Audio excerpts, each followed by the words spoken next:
So when I have the understanding that I have everything that I want, and that I'm living in consonance with my escrow, the rest of the government will change? No, but it won't matter to you whether they do or not, because you will have seen them as irrelevant to your experience. So it's not okay to care about changing the laws? I mean, how does a movement, how do you create change legitimately and with dignity in Abraham's view?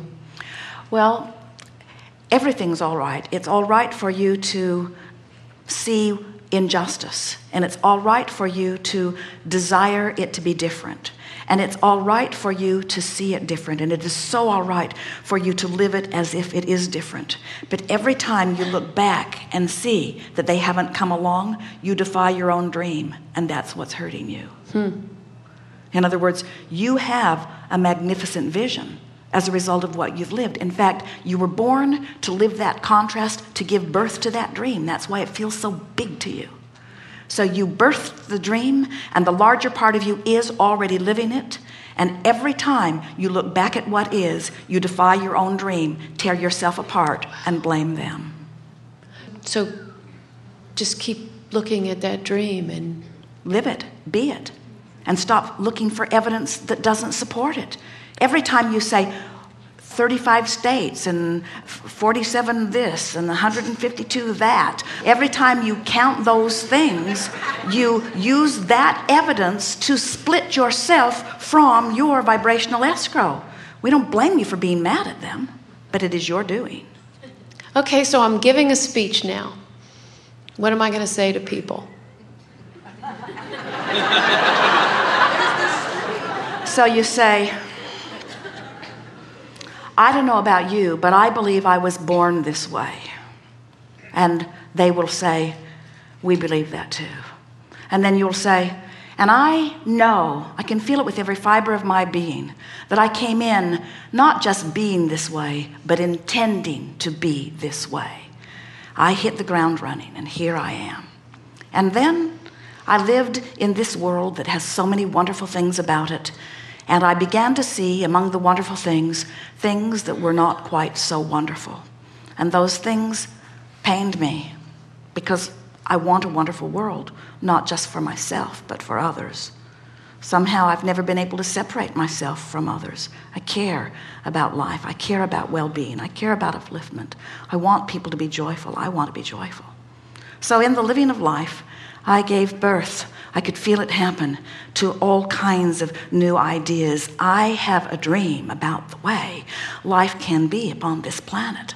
I see a time where people can live among one another in a variety of personalities, in a variety of genders, in a variety of financial and sexual and every other kind of orientations. I see a world of such diversity that provides us strength and basis for mighty expansion. I see a world where in our differences we find our true strengths.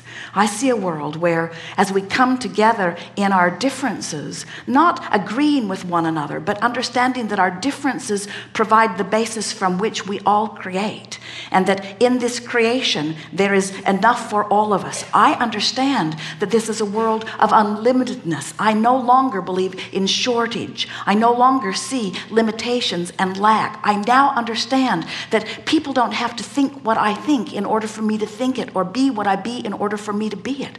I now understand that I am unlimited, and that all along that this dream that I have dreamed has been dreamed by others and has been lived by many. And I am now making claim to all of you that I intend to now live my dream. I am free to be as I be. I think the thoughts that give me the resonance of that, and I'm no longer going to ask the impossible of the world to come into alignment with what I want, because I don't want world alignment. I want diversity. The diversity is the basis of that which we are becoming. I need and want only alignment between me and my dream.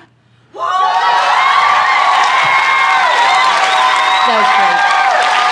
Thank you.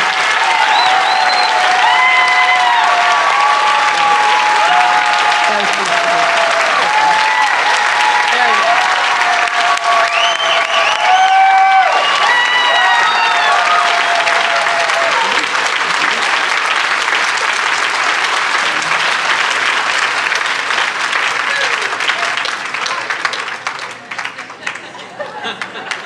It feels good to see the world through the eyes of Source, doesn't it?